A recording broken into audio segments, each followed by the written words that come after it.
We're gonna play a little rock and roll right now. Just let me hear some of that rock and roll. Rock and roll, rock and roll, man. Rock and roll music. Rock and roll, rock and roll, rock and roll. Rock, rock, rock, roll. My rock and roll, rock and roll, rock and roll. Well, all right. Welcome to the It's Only Rock and Roll podcast. I'm Don 𝗵𝘃𝗹𝗃, and today we have another great sideman who was witness to rock history, starting his career in the early 60s in Liverpool, playing the sax in his own band, Howie The Seniors. He would befriend and help inspire a young quartet of Mersey beat rockers from Liverpool, whose name escapes me at the moment. And would spend the ensuing years recording and touring with T.Rex, 𝗵𝘃𝗃𝗃, The Who, Paul McCartney Wings, and more. And at 83 years old, he hasn't slowed down one iota. The great HOWIE CASEY will join us in a few minutes. Our guest today is a rock and roll saxophone player from Liverpool, whose band, The Seniors, was one of the first to gain success in that seaport city, eventually going to Hamburg, Germany, alongside another group of Mersey beat rockers who would go on to change the world. As an in-demand session player, he played on records by T.Rex, Chuck Berry, 𝗀𝗂𝗃𝗃𝗃, The Who, ABC, and most famously Paul McCartney Wings, for which he also toured as a member of their horn section. Please welcome to the It's Only Rock and Roll podcast, HOWIE CASEY. Hello, Howie. Hi, Don. Hi. Good to be here. How you good doing? To be here. Okay, yeah. A bit ruffled at the moment because I don't really get together very much with computers. I don't like them, so. I don't blame you. Hey, I'm here, so. I know. We were supposed to be here last week, but I know you were a bit under the weather. Feeling a little bit better now? Yeah, well, it's one of those things. I'm quite old, and aren't we all? Yeah, well, I am really, So the thing was, I got this cold thing, and COVID's going about, and of course. So I got the cold thing, the itching up the nose, the back of the throat. I could hardly talk, and that's why I couldn't make the interview last week. Well, you're here now, and we're glad to have you. Where are you out of right now? I live in a place called Poole, which is on the south coast of England, near a place called Bournemouth. Okay, sure. Yeah. They have a big festival, I think. Yeah. I would imagine that you're playing the saxophone predates rock and roll. Well, I don't think it actually predates rock and roll because rock and roll was going well before even Bill Haley. Well, you're right. The world domination, like 1955. Yeah, I didn't start playing, to be honest, until halfway through 1953. I loved listening to saxophone players, and at the time there was lots of jazz and big bands, etc. I always picked out and hooked up with the sax players. Right. I liked that. At that time in '53, some friends of mine, none of us could play, but we decided we're going to put a band together. Anyway, one of the guys said, "I'm going to play the drums." I went, "Oh shit," because I wanted to play the drums. I think everybody does. I said, "Okay, I'll get a sax." And another guy, he got a trumpet. And needless to say, the guy who claimed the drums, he never bought a kit. The guy who, he did get a trumpet, the other guy, and he just learned to play Cherry Pink and Apple Blossom White. 𝗃𝗃𝗃𝗃, yeah. Yeah, from years ago. And that's all he learned, is the beginning. Da-da-da-da. And that was it. That was a sum total of his trumpet playing, Yeah. But I sort of persevered, and it was getting to the time where, in those days, you had to go in the army. So, 55, I was due to go in, by which time I'd learned a bit. I'd had quite a few lessons and whatnot. And I aimed to get in the band, the military band, which I did. I spent 3 years, from 55 to 58, in Germany, funny enough. So during that period, of course, I met up with all the other musos in the band, and there were quite a lot of us younger ones who liked jazz. And then, of course, we were listening to rock and roll. And for me, the major people, I suppose, Little Richard and Fats, Domino, etc., and all the saxophone solos on those records, they got me. I thought, oh yeah, that's how I want to play. It's that New Orleans style of saxophone playing, So that was brilliant. And then I picked up another saxophone players, all American, mostly black American players. Like King Curtis. Well, King Curtis is a little bit later, yeah, but sure, yeah. I'm trying to think of names. I forget things. Was the guy who did the Pink Panther? Mancini? Well, Henry Mancini wrote it, but the sax player, just shows you. I'm 83 years of age and I forget everything, Well, at least you knew it. I don't even know who the guy is. Yeah, I did. Yeah. Anyway, I'll remember it in a moment or two. But all those guys, as you said, King Curtis, just listen to their styles. And I thought, yeah, that's for me. I'd really like that. I still today like jazz, but the way they played, the feel and the soul they had in their playing. A little later, Ray Charles, Fathead Newman, I've remembered his name. And I loved all these guys. They were so good, Sure. at what they did. Yeah, so from there, I tried. And when I came out of the army after doing the 3 years, I was always practicing and trying to get that thing together. Never really did. But I came out and I went back to Liverpool, and, of course, the rock scene in, I suppose, 58, it was just starting. So it's a long story. My dad, he was an electrical and radio TV engineer, and he used to repair in these dance halls the tannoy systems, the sound systems. Yeah. He said, I do this place called Wilson Hall in Liverpool. The guy who runs it, a guy called Charlie Mack. I was talking to him the other day and told him about you, that you played the sax. On a Saturday night, he had a resident band there called the Rhythm Rockers. And he said, if you'd like to go down and sit in with them, you're welcome. So I did. This was a great band. It was like 3 saxes, keyboards, bass, drums, a couple of singers. I don't think there was a guitar player, if I remember well. But anyway, I sat in with them, and that was wonderful. The drummer, there was a guy called Frank Whibley. He was the leader of the band. And he's the best drummer I'd heard at that time, and still afterwards, because he joined the Seniors later on. Yeah. He was the best drummer in Liverpool. You can forget Ringo. You can forget all those guys. This guy was so good, Yep. He was slightly older than the rest of us, but, he thought he was older. He was only in his 30s. That's a big difference when you're in your 20s. Well, the Beatles and those guys, they were 17, 18, Yeah, right. But they used to come and watch the Seniors in the dance halls we played in the Hollyoak and Blair Hall.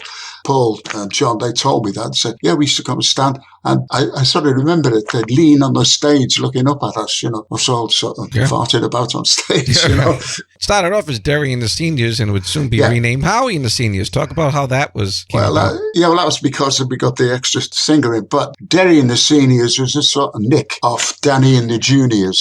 We were looking for a name, Yeah. And that worked okay, Freddie came into the band and he had the offer of a recording contract with Fontana Records. We got down there to do a sort of audition rehearsal in front of a guy called 𝗙𝗲𝗃𝗏, who was head of Fontana. Mm-hmm. He liked the band. He said, yeah, great. He said, but we can't have Derry, Freddie and the Seniors. He said to me, you're the band leader, so we'll put your name in front. So it was HOWIE CASEY and the Seniors. That's how it came about. Yeah. That's the first LP, Twist at the Top. Yeah, that's right.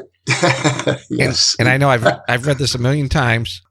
People falsely believe that the Beatles were the first Liverpool band to get a record out. No.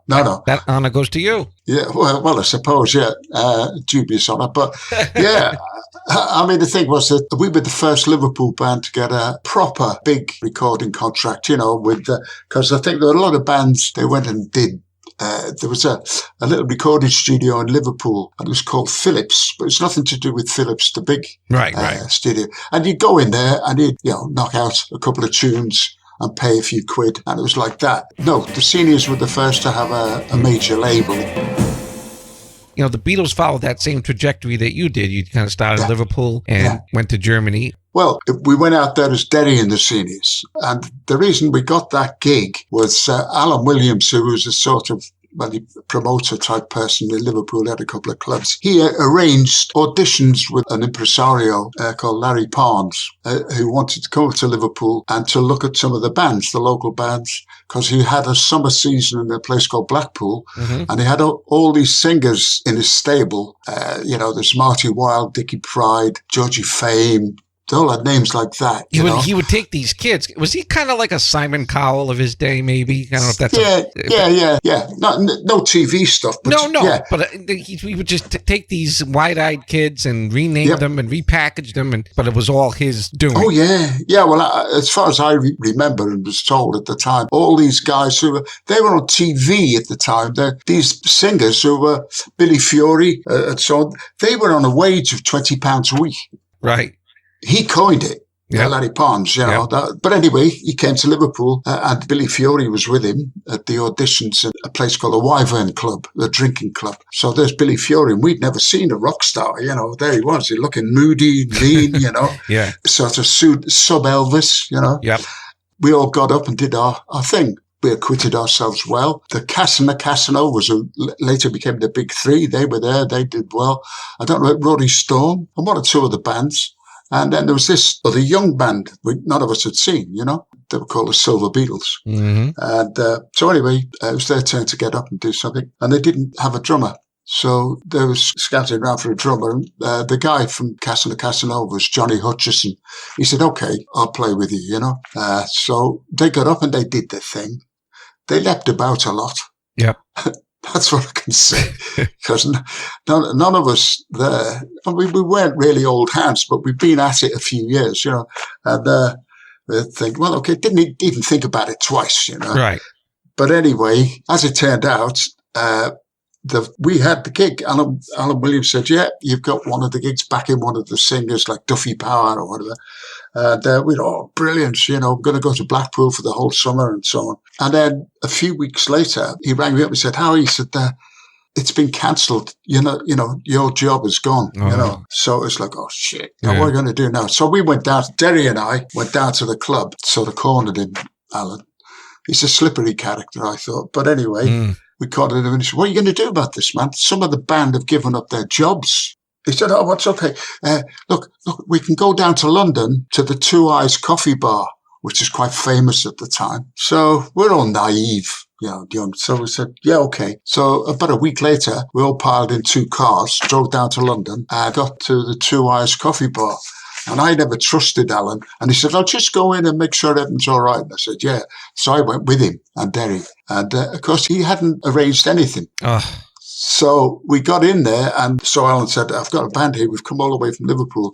Would they be able to play? Because downstairs in the cellar, that's where the band played, And this is in the daytime. So he looked at us sort of a bit sorry for us. And he said, well, there's no money in it. And he had some fly-blown cake under a sort of plastic thing, And he said, well, you can have a piece of cake each, I said, yeah, brilliant, You gave up your jobs for a piece of cake? Almost. We had a stroke of luck. Because we got downstairs and it was our turn. There was other bands playing and it was our turn to get up, and it was announced from Liverpool, 𝗙𝗃𝗃𝗃 the Seniors. So we got up and I think we did half an hour, 3/4 of an hour. And then unbeknownst to us, in the audience was a German guy called Bruno Koschmider.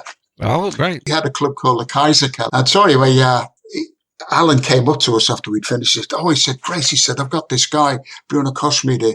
He wants to book you to go to Germany, And I thought, whoa, great, that'll do it. And so that day, that afternoon, we signed a contract. And that's how we got, it's 1960 then. And so off we went after a few weeks, And I'd said to Alan and Bruno, who spoke very little English, I said, don't forget, we're going to need work permits, visas, all that sort of stuff. Oh, yeah, no problem. So we're all excited again. And then off we went. They did get us the tickets. We went by train down to the south of England to Harwich, and then a boat over to the Hook of Holland. And then we had to get a train from there, which would take us into Germany. And everything went smoothly until we got to the border with Germany.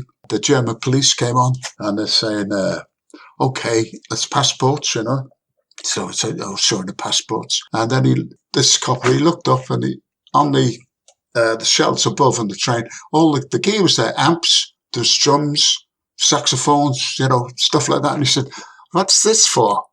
And we said, well, when we go on holiday, because he asked us what we're doing, we said holiday, Right. He said, when we go on holiday, we like to play sometimes. He said, oh yeah, off. So they chucked us off the train. So from that point, obviously they'd not got us work permits or visas.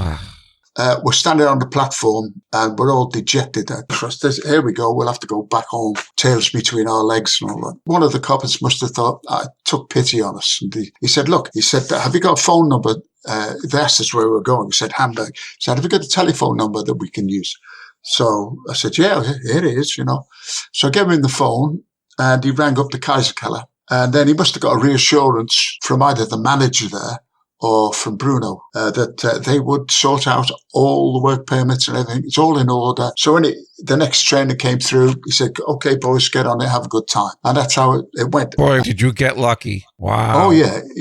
It was like one of those touch and go. Another little thing, which is quite funny now, but at the time it wasn't. I mean, we'd never seen anything like the 𝗃𝗃𝗃𝗃 and 𝗀𝗃𝗃𝗃 it was just clubs, all lights. Even in the day, the lights were flashing, pictures of girls hardly got any clothes on and all that sort of stuff. Yeah, wasn't that like a red light district? Oh, yeah, big time.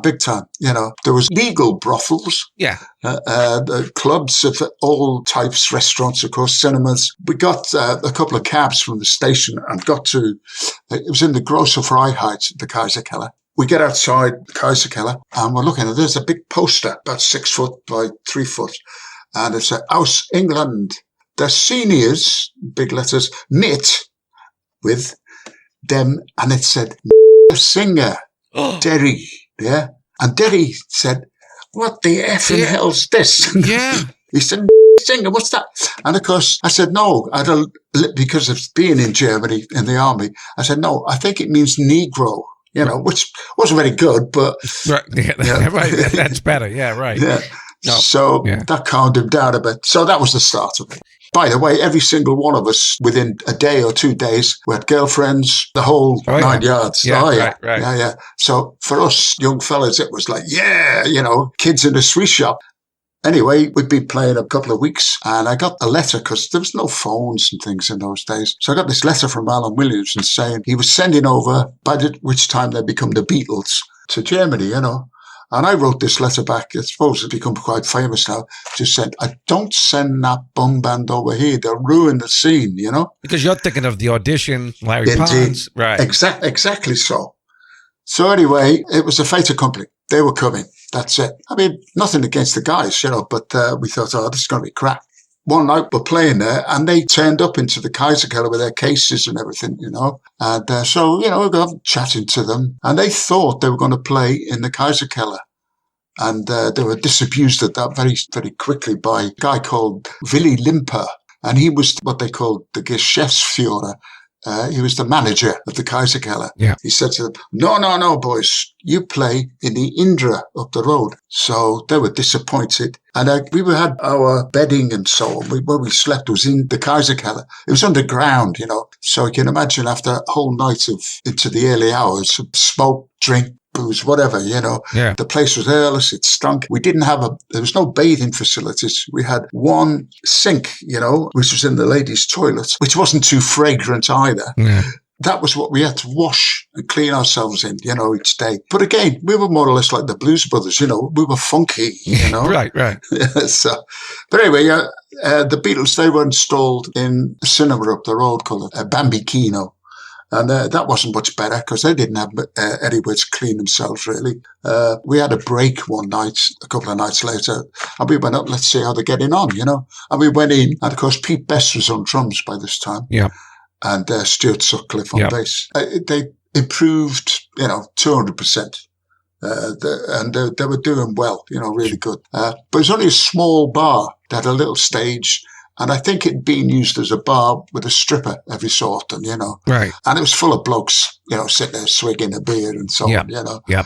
But they were doing okay because they used to finish quite a bit before us because we go on to the early hours, So they started coming into the club. They'd get up with us and we'd jam together, Sure. At one point, because when we were playing, we'd do 3/4 of an hour, say 45 minutes on. There'd be a jukebox to go on for 15 minutes. Then we'd be back on again. And during that 15 minutes, the Germans were very funny about it. If you stop playing the live music, they start to wander out. So he said, we can't have this. We must have music all the time. So I said, okay. He said, I have an idea. And what his idea was, he split my band, the Seniors, in two. It was a 6-piece band. And he took a guitarist and the drummer, and they were in one band. And then the keyboard player, 𝗙𝗃𝗃𝗃, me, and he took Stuart off the Beatles. They got a German drummer to play with us.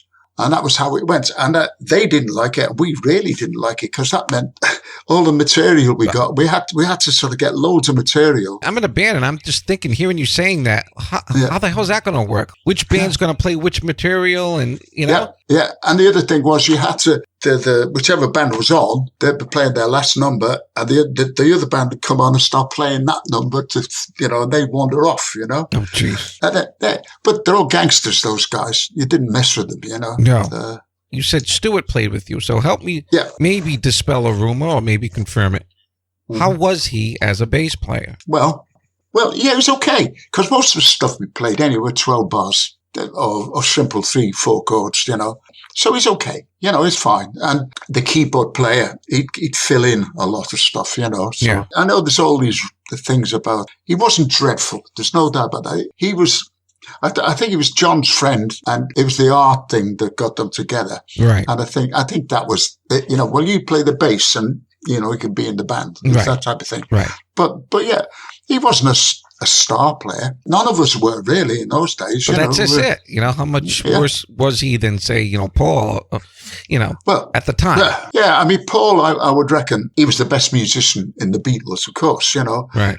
He taught the others chord sequences and so on, But then he used to go to my guitarist, Griff, and ask Griff how things went and how he did things, Griff, He's an ace guitar player at the time, And so they weren't that brill, if you see what I mean. If my guitar player could tell them how the sequence or how he did solos, how he bended notes, right, and all that sort of stuff, But they soaked it all up, so that's the important thing.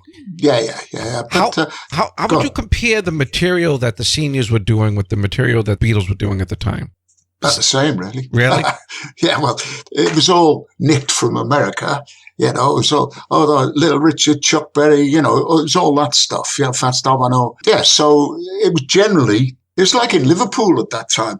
One band would go on and play a set and the next band would come up and play the same set, more or less, until they started writing material themselves.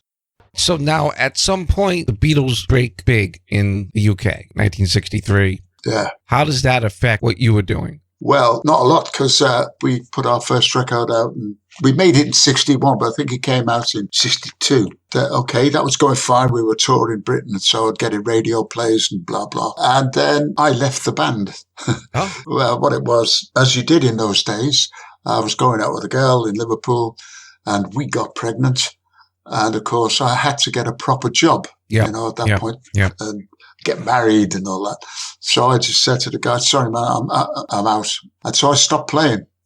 I got a proper job, as they say, by which time the Beatles were starting to really make waves in Liverpool, Because we used to play the Cavern just like them. In fact, we played I think the Seniors was the first rock band to play the Cavern because it was a jazz club before that, right.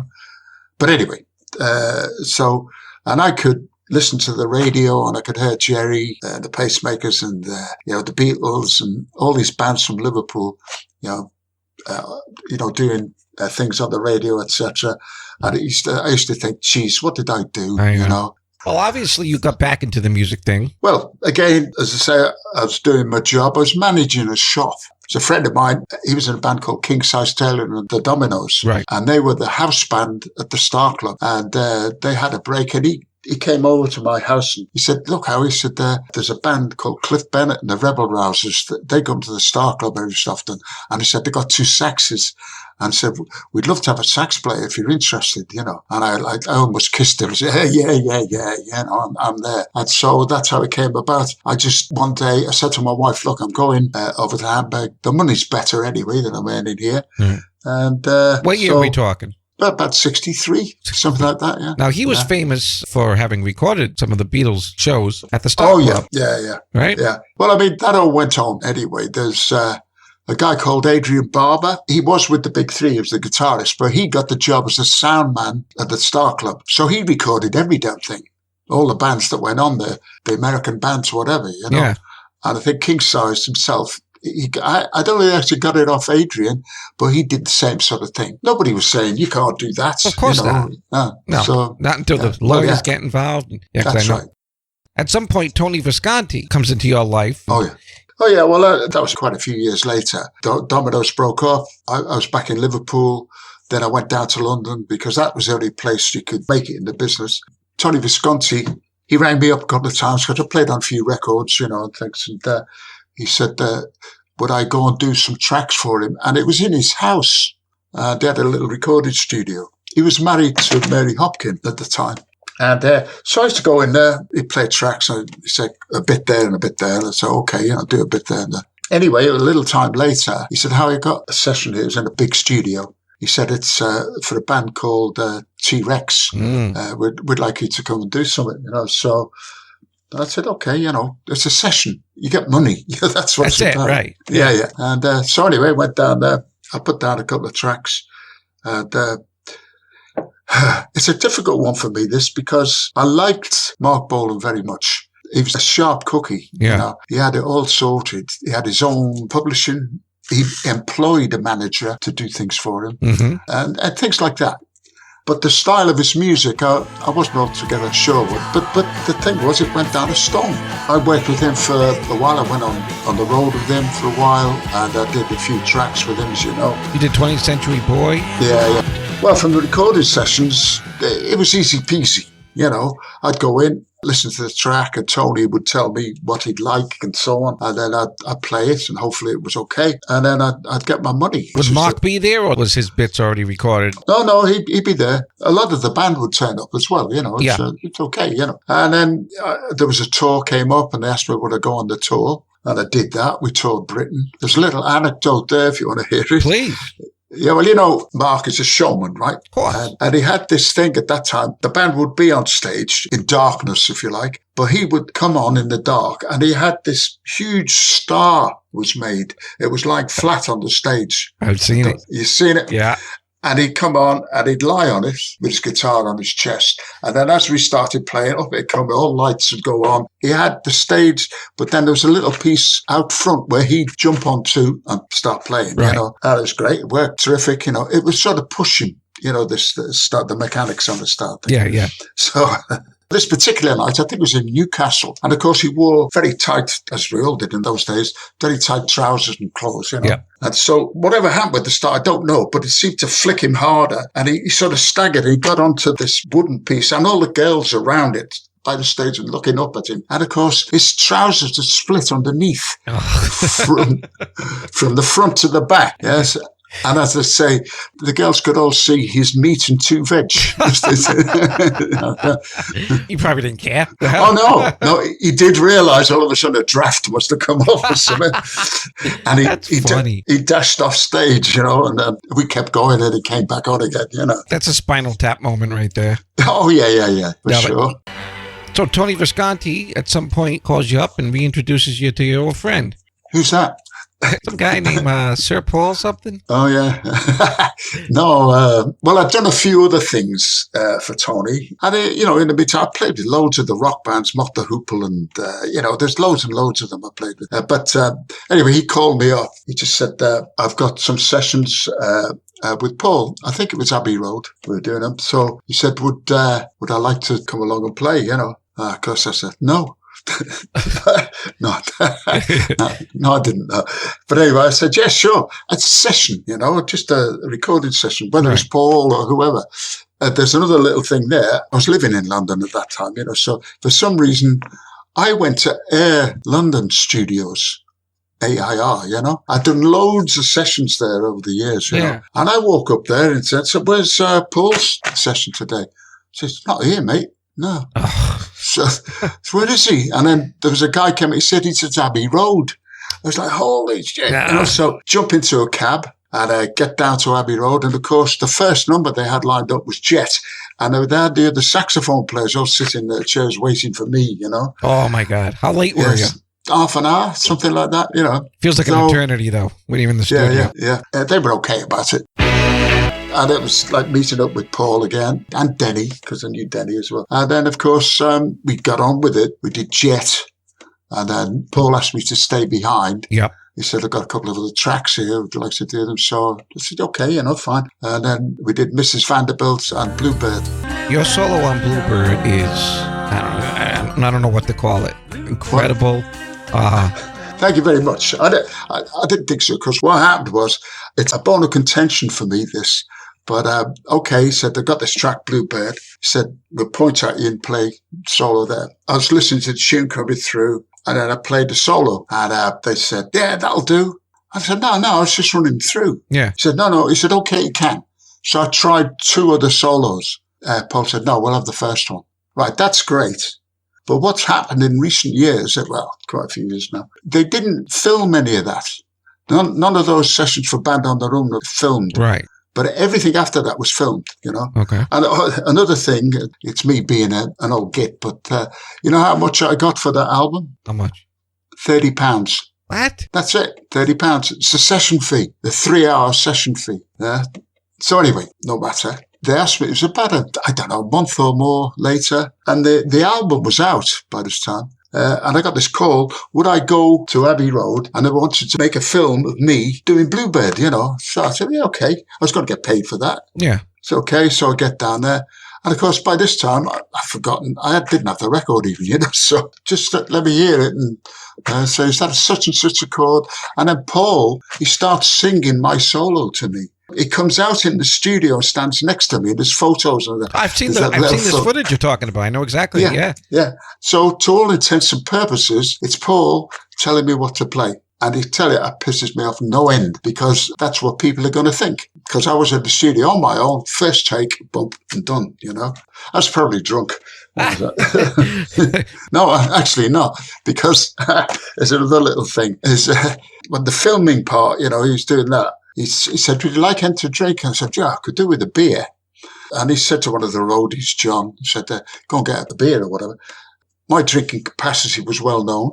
Still is, I suppose. Mm-hmm. Anyway, he didn't have money. That was the thing. So, the roadie had to get it. But when he came back, there was one little bottle of beer. I'd worked with John Entwistle from The Who and done with The Who. And he said a beer, you got a crate of beer. Of course. Or, you're going to do one little bottle. Yeah. That's how they were. Yeah. Didn't know the value of things. Right. Well, you mentioned The Who now. You played not on the 1969 album, but on the soundtrack for the Robert Stigwood film, Tommy. Yeah, I did. What was it now? Oh, God, there we go. I did two tracks. There's Tommy, one on Tommy. Yep. And the other one's ''𝗙𝗲𝗄𝗎. Was ''𝗙𝗲𝗄𝗎 the Who album or the movie soundtrack? I don't know. Can't remember. Well, was it when did you do it? In 74 or 79? You're asking a guy who's 83 and losing his marbles. I'm sorry. No, you're not. The reason I got the Who gig is prior to that, I did a couple of albums for John Entwistle, the Ox, Yeah, sure. In living memory of rock and roll was one, and Mad Dog was the other. Yep. What it was, I saw a little comment in a musical paper that Pete Townsend was thinking of using live on tour a horn section. So I got onto it, and I got onto the Ox, and I said, have a word, So he did. And so I got the horn section together to go on tour. And we did, Britain, Europe, and America, That carried on for a bit, but I got the call to do Wings again at that period, Yeah. And to be honest, I was earning more money with The Who, but, I liked the Wings setup. I went back to Wings, so they got a guy called, you probably know his name as well, Dick Parry. He did for me. Yep. Wasn't he on Dark Side of the Moon, I think? That's right. Yeah, Dick, yeah. The only thing is when the Wings tour, whichever one it was over, The Who was still going out with the horn section. So I rang up Dick and said, hey, can I get my gig back? He said, no. So I didn't. Oh, you must have some stories about being on tour with The Who. Well, they weren't as wild as you thought, I mean, it's a strange thing. On stage, there was that image, but really speaking, there's lots of booze went on and various other things. I've never been into drugs. That's one thing I will say, Yeah. But I mean, that all sorts were going on. And McCartney's, Wings, that was all there was lots of wonderful things. You had food. Yep. After the gig, you had lots of booze and whatever you like, Yeah. And there was a bit of stuff going on there. I never bothered with it, but funny enough, The Who, you expected it, Yep. And I don't know, or maybe they didn't want the guys in the horn section to see how they really behaved, I don't know, but so very professional though. Yeah. Now, 1978, Paul assembles this all-star band for one song, the Rockestra theme, a huge supergroup. What was it? Obviously, everybody in Wings, 2 guys from The Who, 2 members of Zeppelin, Ronnie Lane, Gilmore, on and on and on. Tell me some memories from that session. Again, we were forewarned. There was nothing really for the horns to play on that. There were the 2 tracks he did, wasn't there? So Glad to See You and Rockestra. And, the idea of Rockestra was lots of musicians like an orchestra. And it's great. All these well-known faces from the business. And I could tell with some of them, they were a little nervous because, Paul McCartney, he's God almost, to these people. And, but, he's very kind. He's like, making them at home and feel relaxed and so on and so forth. Yeah. And John Bonham, he had Steve Holly one side, Kenny Jones the other. Yep. And he was looking after the drums, because those two were in awe of him. Sure. And on it went like that. And all these guitar players, you name them, even Hank Marvin. I was just going to say that. Hank Marvin. Yeah. And what they had in the studio, they had these screens inside the studio with little windows in them. So they had the cameras looking through these windows, and it was good. It was a nice atmosphere, so we went through the tracks and a couple of hiccups here and there, so we'll go through it again. And that was all right. That was fine. So everybody went their way, went about their business, as it were. Then I got a call from the office sometimes later to say something had gone wrong with the sound. They hadn't got all the sounds they wanted, And they asked me if I could help out. So the horn parts are all right, but then there's a friend of mine who's a guitarist, a guy called Mark Jenner. He'd played with Cliff Richard and everybody. He did all the sessions, for years. And so he came in the studio and he said, okay, we'll do so-and-so's guitar. And he'd get the sound for that guitar. And then, somebody else's. It wasn't all of them, but I don't know. But I would think they recorded it as we were being filmed. Right. And then they would go to mix and so on. Right. And then they probably found, where's so-and-so's guitar? Where's that? It was patching up. Sure. Yeah. January 1980, the ill-fated Wings tour of Japan. For those who don't know, walk us through it. Yeah, well, again, what can you say? I think it's been well put about, but the thing was, what we did, everybody had split up after the last tour and, going back to America, to Britain, to wherever, Australia, all different places, And so we all got the call. We're going off to do a tour in Japan. So I was flying out from Britain. Paul, Linda, they were in America. And then, of course, the rest of the horn players were in America, but different parts, New Orleans and Texas. And they were coming in on different flights. I flew out with Alan Crowder and a couple of other people, And so we get there. We get to this nice hotel. I bought in the duty free. I bought a big box of cigars. So the guys, the rest of the horn section eventually arrived. And we all got into my room and they had a bottle of whiskey or something. Yeah. So I passed around a drink each and then opened the cigars and I go, and I was puffing on the cigar, having a drink and so on. Then Alan Crowder came in the room. And he's looking ashen-faced. And I said, hello, Al, come on, have a drink, have a cigar, Yeah. And he said, no. He said, Paul's been arrested. I said, come on, we used to take the piss out. Yeah, right. Yeah, said, come on, don't mess, He said, I'm telling you, he's been arrested, he's in jail. So, cigars were sort of dropping on the bottom lip, mouth, going, jeez, what? And then tried to get the story. And of course, the story because they had to go through customs. Yeah. Because of previous stuff that had gone on. We were supposed to go there after Australia and we couldn't get in the first one. But anyway, so they'd welcomed him in and Linda in and welcome to Japan. And very glad to see you, Mr. McCartney. And so just as a formality, he had loads of cases. Luggage and stuff, all the kids' stuff, this stuff, and all that. Yeah. And the formality, we just want to look in one case. Blow me. Which case did they open? The one with the big bag. And it was right on the top. Big plastic bag. I've seen it. When I was a kid, I was thinking maybe he had a couple joints that he stuffed in a shoe or something. Yeah. This thing was, my God, like a pound of it or something. What was he thinking? I don't know. Well, you see, that's the other thing. They're lovely people, but they do get that thing because everybody agrees with them all the time and lets them do what they like. Mm-hmm. And it does affect people, that, Yeah. But anyway, the thing was, what they'd been doing, they were having a joint the night before and all the cases were packed and probably this was the last one. And not thinking, stick it in there, close the lid, That's it. They got caught. But there is a story, again, don't know, and I don't want to besmirch her name because I like Linda a lot. Right. But it was the story that it was her who put it there because Paul never took care of anything to do with household duties or anything like that. Right.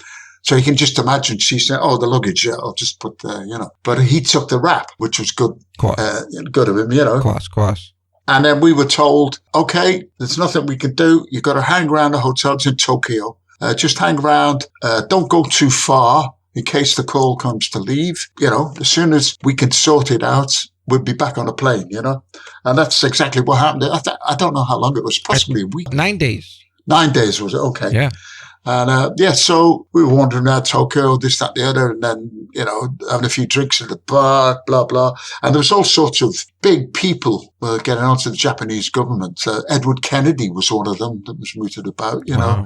to try and get the... And of course, the Japanese had been insulted, basically, when you think about it, because he'd been banned for smoking dope, not in Japan before, but the fact that he was noted for it, being arrested, I don't know, but they didn't want him in the country. Right. And then they let him in, and that happens. That's an awful thing for them. They lost face. I hate to say lost face, and I can understand their point 100%. Yeah, the call did come. And of course, we were all bundled into the cars and whatever, off to the airport. Slightly disheveled Paul came on, and he came into the, what I call the livestock class where we were, the chickens and hens. And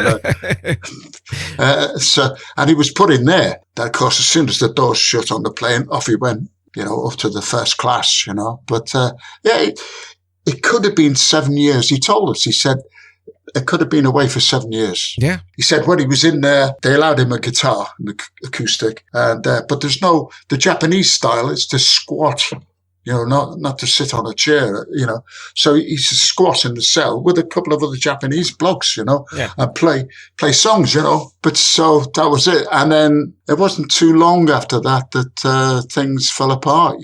Talk to me about Beatles with Wings. This sounds very interesting. Yeah, well, it's just... the last couple of years or so, I've been going up to Liverpool every so often, the Beatles Fest, I used to take a horn section up there. Then we'd play with all the different Beatles bands that wanted us, or Wings bands that wanted us. And so I thought, come on, we can do this. So lots of great musicians down here where I live, so we put together a band. And more like the Wings thing, it was 10, 11-piece band, with the 4 horns. And two of the girls played horns and did vocal backing, and there's another one did vocal backing, and so on and so forth. We put it together and then started doing gigs in the south, and then we did the Liverpool gig. We played the Royal Court Theatre with the band. It went down very well, and so on and so forth. And it's been going ever since, except just recently, of course, with the COVID thing. We had all sorts of gigs lined up this year, and it's the next year. Right. And of course, they're all cancelled. Well, not next year, but all the ones in this year are cancelled. Right. So, but it's a great band. And you're using some of the same scores that you were using for the session. Oh, yeah. Right? Yeah. Oh, yeah. I got them all. That's great. It's not a look-alike band, because I don't even look like HOWIE CASEY anymore, So it's like, Oddly enough, I do. You do? Go figure. That's Beatles with Wings, Howie Casey's new project, and I want to thank him for joining us on the It's Only Rock and Roll podcast.